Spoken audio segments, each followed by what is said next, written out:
As the light was leaving American TikTok's eyes and it lay on his deathbed as the incoming ban took effect, thousands of users decided to make shocking final confessions about their time on the app, and then just like that, they vanished.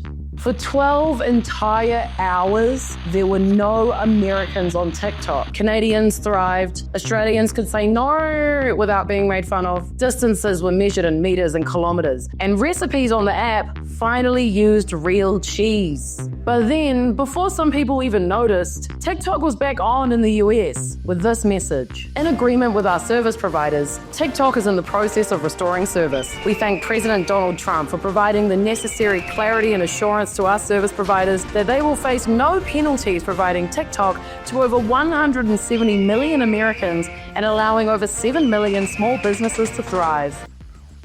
It's a strong stand for the First Amendment and against arbitrary censorship. We will work with President Trump on a long-term solution that keeps TikTok in the United States. So now we're all back. We've heard all these secrets and we're just like sitting in it, and it's low-key awkward. How much of the content that we consume is just totally fake? And then how authentic do we actually want our influencers to be? The trend of confessing your TikTok sins to a Family Guy sound started going off in the days leading up to the ban. And some of it is fucking juicy. Like Mackenzie, who first became known as a child on Dance Moms, revealed that all of her interviews were scripted and that she in fact did not want to stay home and eat chips. I don't want to go on Broadway. All I want to do is just stay home and eat chips. TikTok couples started exposing each other for cheating. Since we're all gonna die, there's one more secret I feel I have to share with you. I did not care for The Godfather. What? Did not care for The Godfather.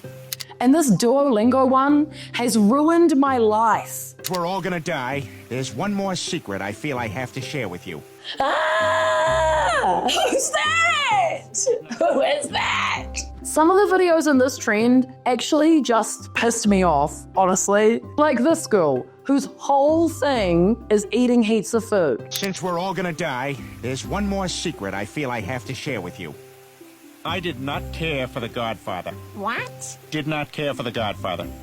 She doesn't even eat the food. Why are we here then, sis? Part of me is like, okay, yeah, like of course you need all the food. And another part of me is like, well, if you're not even all the food, then why do any of this anyway? Piss me off. Or the ice girl, doesn't even use the damn ice. Piss me off, piss me off. Since we're all gonna die, there's one more secret I feel I have to share with you.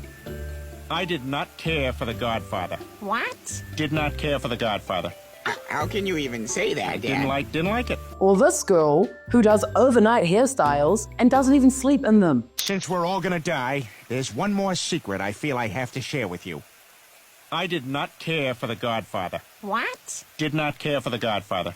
How can you? Like, so it's not an overnight hairstyle then, is it, babe? If you're not in it overnight, that's not what it is, babe. I think the trend started off as like a fun way to say like goodbye, kind of. Like reveal some fun secrets for the end, dig out some internet, do it for fun. Like, why not, honestly? But I do genuinely feel like a lot of influencers started using this trend to like right some previous wrongs and try to appear like they were self-aware the entire time. Like Charli D'Amelio admitted that she doesn't get the hype around her either. Since we're all gonna die, there's one more secret I feel I have to share with you.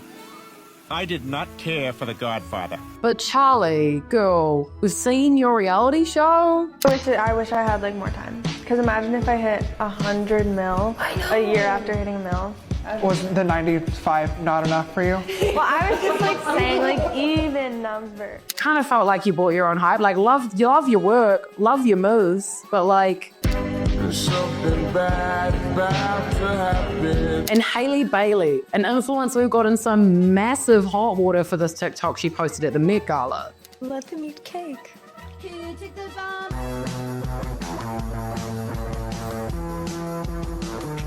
Since we're all gonna die, there's one more secret I feel I have to share with you.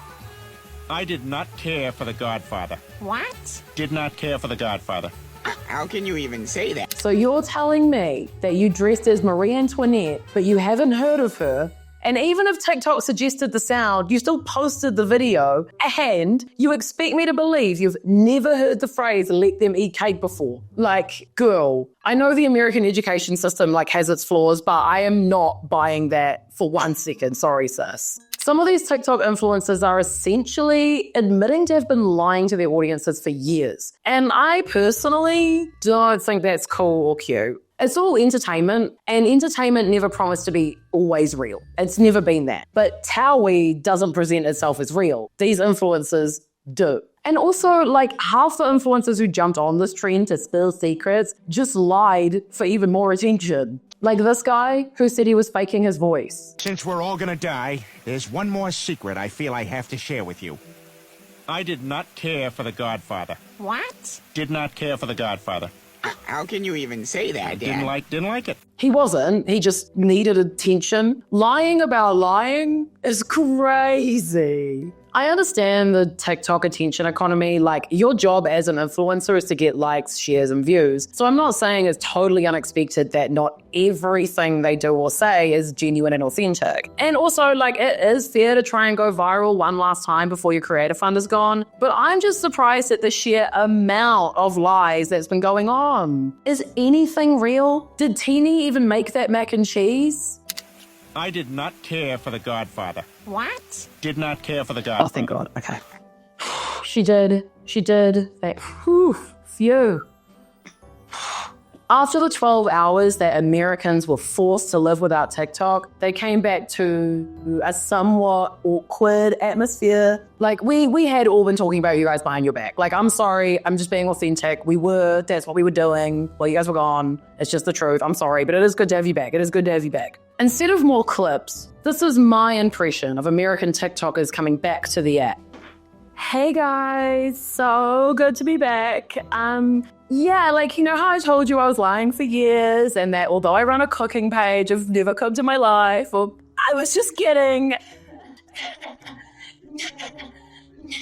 Anyway, I want to talk to you guys about this amazing brand named HelloFresh. Conversation around authenticity on apps like TikTok comes up pretty often, and influencers faking wealth or lying to their audience in some way isn't new. You can check out our video about it here. But the new trend and the following backlash and confusion has left a bad taste in people's mouths, and it has people asking how much of the content that we're watching is total bullshit, and then how authentic do we actually want these influencers to be? According to social media analyst Emily Hund, it's genuinely very hard to tell if an influencer is being real or not, saying, "We can never know with certainty what the truth is behind influencers' seeming authenticity. The influencers I've interviewed expressed their desires to be themselves online as best they could, but one phrased it in a particularly memorable way, being authentic but not accurate. Portray yourself in a way that feels real enough and is basically true, but maybe you don't actually use this product or do this meal or this exercise routine every day. Or maybe there are relationships behind the scenes that aren't fully disclosed." But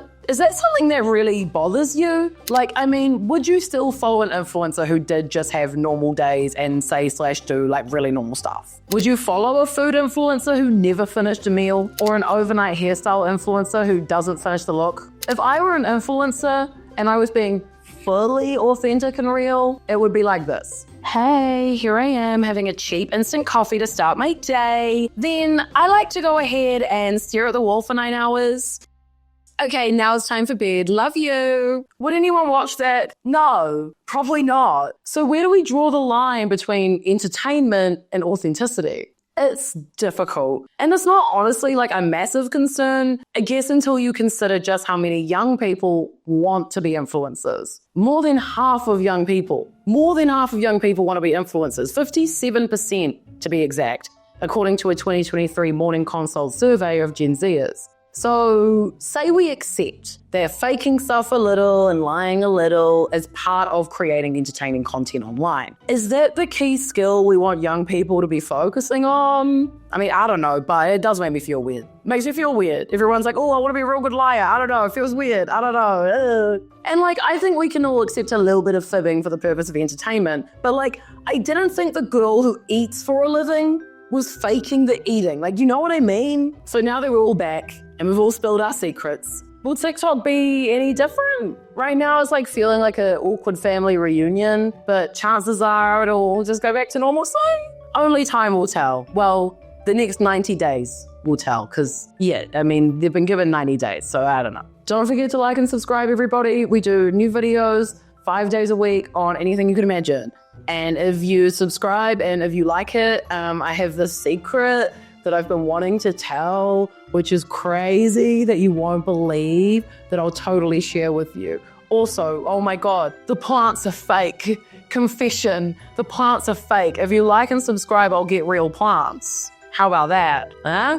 I got another confession to make. The plants are fake. Okay, I'm having too much fun. I'm gonna stop.